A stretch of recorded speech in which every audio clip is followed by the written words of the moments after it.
할렐루야. 오늘 매일 주님과 함께 우리 찬송가 235장입니다. 보아라 즐거운 우리 집 부르며 시작하겠습니다.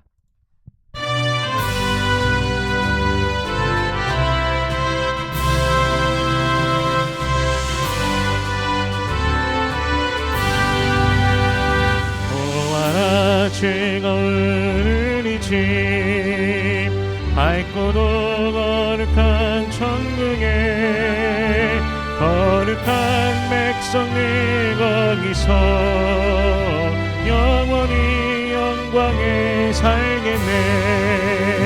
거기서 기쁘고 즐거운 집에서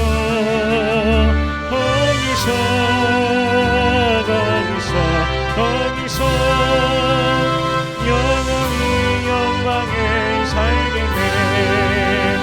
앞서가는 이의 친구를 광명한 그 집에 올라가 거룩한 주님의 보좌 찬미로 영원히 즐기네. 거기서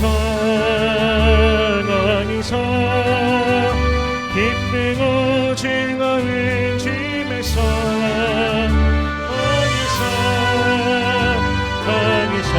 거기서 찬미로 영원히 즐기네. 우리를 구하신 주님도 거룩한 그 집에 계시니 우리는 이 세상 떠날 때 주님과 영원히 살겠네. 거기서 기쁘고 즐거운 집에서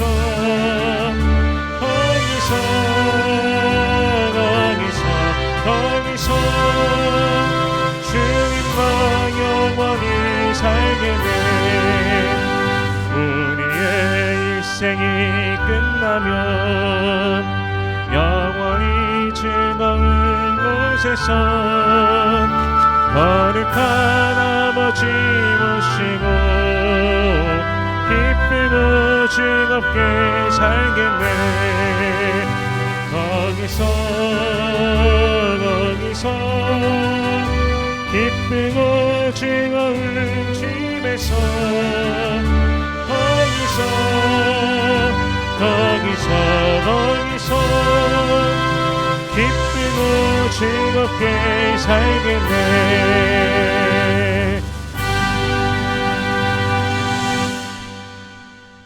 아멘. 오늘 매일 주님과 함께 우리가 함께 나눌 말씀은 마태복음 14장 1절에서 12절까지의 말씀입니다.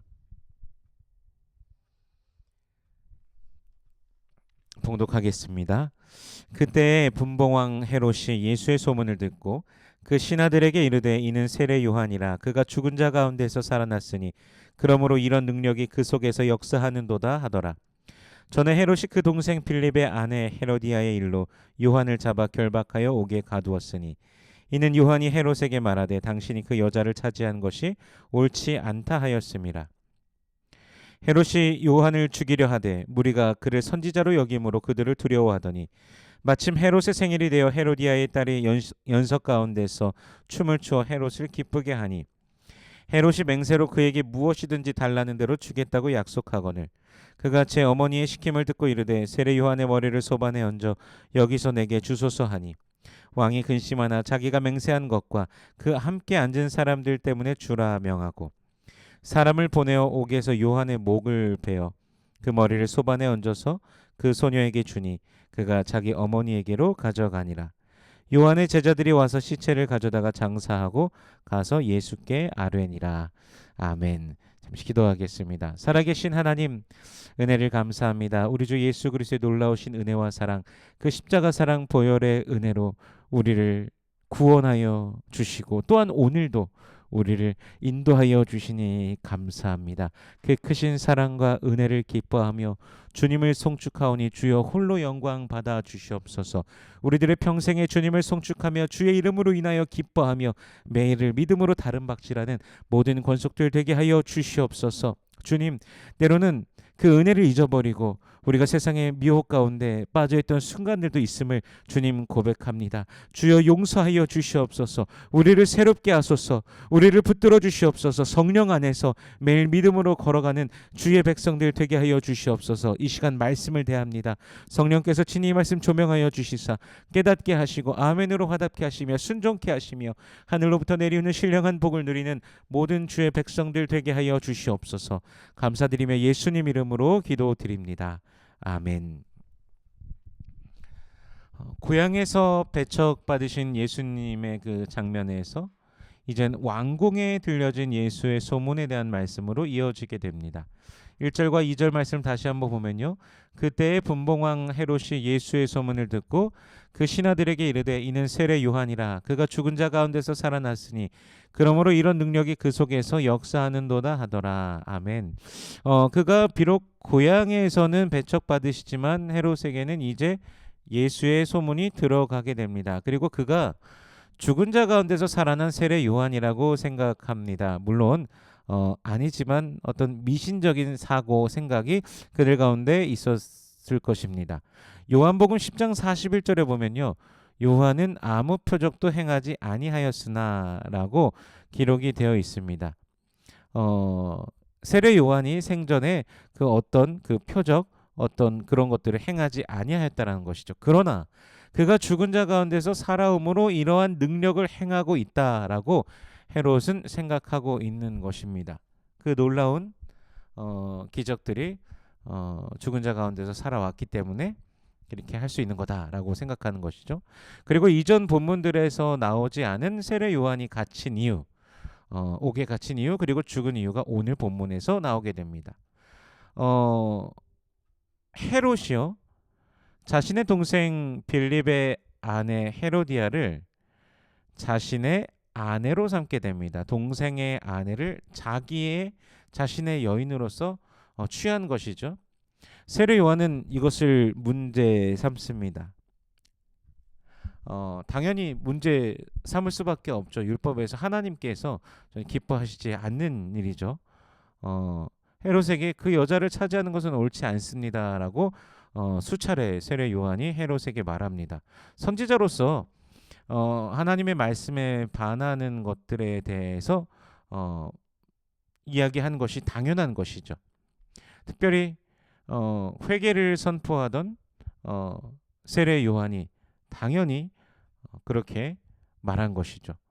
권력을 가진 자가 자신의 죄를 드러내고 책망하는 선지자를 향해 할 수 있는 것이 무엇이겠습니까? 가두는 것이죠. 구약 성경에서도 보면요, 바른 말을 하고 진짜 하나님의 말씀을 선포하는 선지자들이 옥에 갇히고 매맞는 장면이 등장하는 것을 우리가 봅니다. 헤롯은 요한을 죽이고 싶어 했습니다. 그가 그렇게 말할수록 헤롯의 그 죄가 드러나는 것이니까요. 악인들은 자신의 죄를 숨기려고 합니다. 어떻게 해서든지요.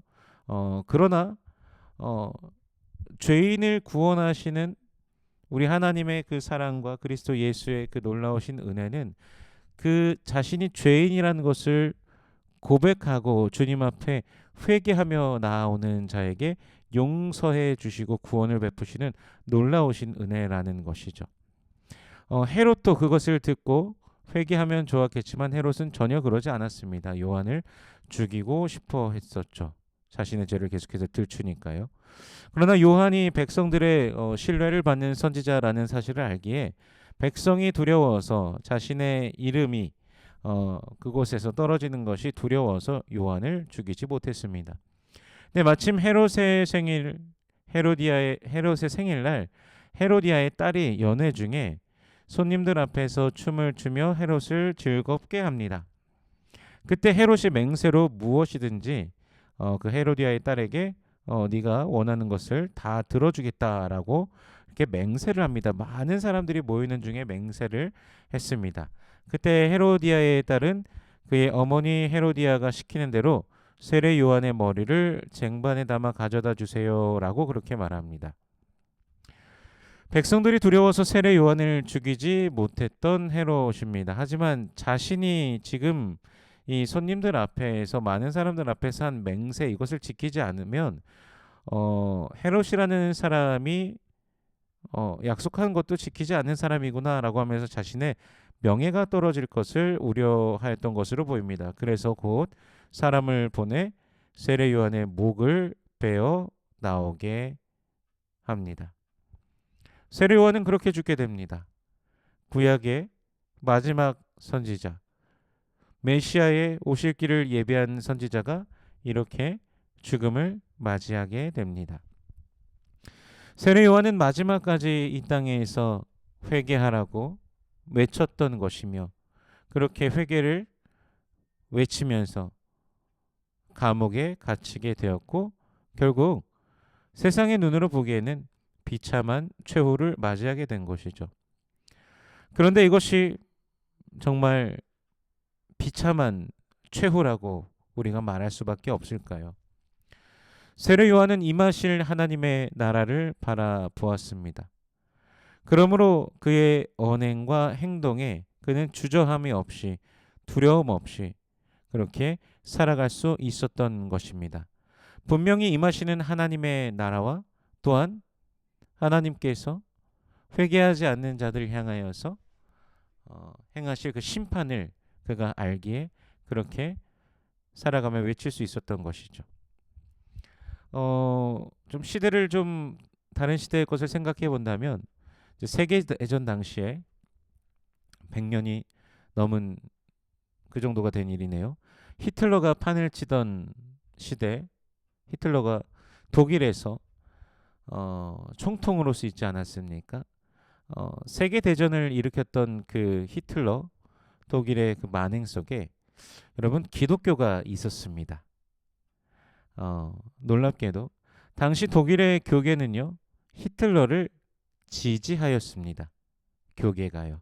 일반 기성 교회 교단들이요. 그리고 히틀러가 재림한 메시아라고 하면서 그를 절대적으로 지지하였습니다. 놀랍게도요.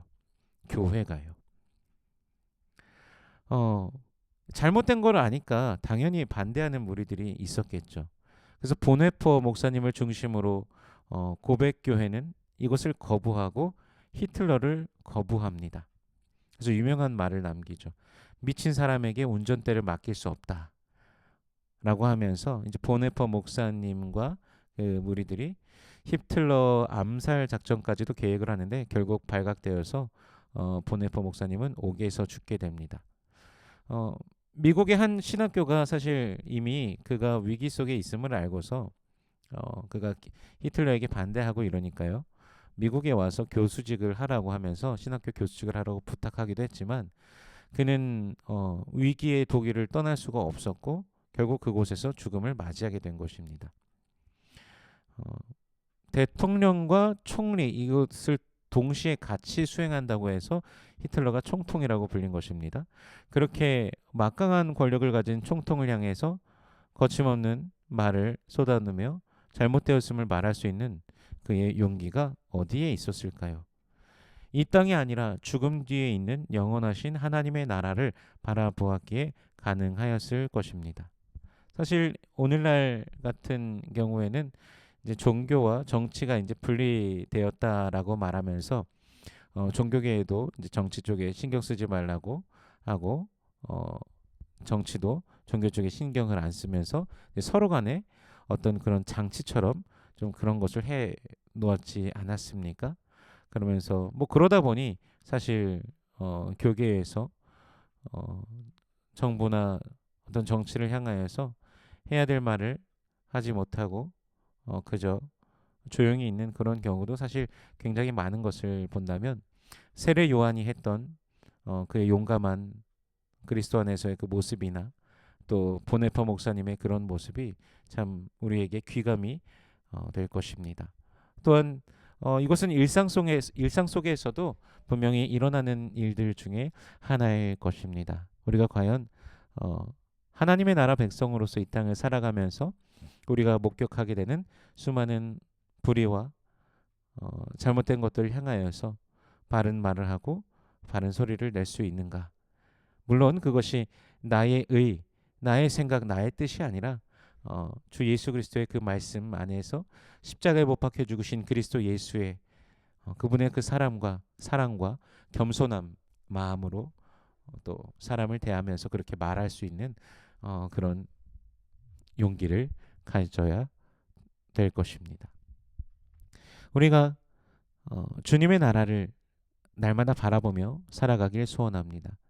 주님 나라를 바라보기에 또한 세상 속에서 하나님 나라의 사람으로 살아가는 우리가 되길 원합니다. 세상 속에서는 세상의 소금, 세상의 빛으로 또 그렇게 우리 예수님께서 우리를 부르셨으니 그 역할을 능히 감당하면서 예수의 사람으로 승리하는 우리 모든 성도님들 되시길 주 예수 그리스도의 이름으로 축원합니다. 기도하겠습니다. 살아계신 하나님 은혜를 감사합니다. 주 예수 그리스도의 놀라우신 은혜와 사랑, 그 십자가 사랑 보혈의 능력이 우리에게 있음에 그 구원의 능력으로 우리에게 임하심에 감사합니다. 오늘도 성령 안에서 우리를 붙드시고 인도하여 주심에 감사합니다. 늘 말씀을 따르는 우리들 되게 하여 주시옵소서. 주께서 우리를 이끄시고 인도하시고 붙드심을 알고 믿으며 신뢰하며 믿음으로 걸어가는 주의 백성들 되게 하여 주시옵소서. 주님, 우리와 함께 하심을 믿습니다.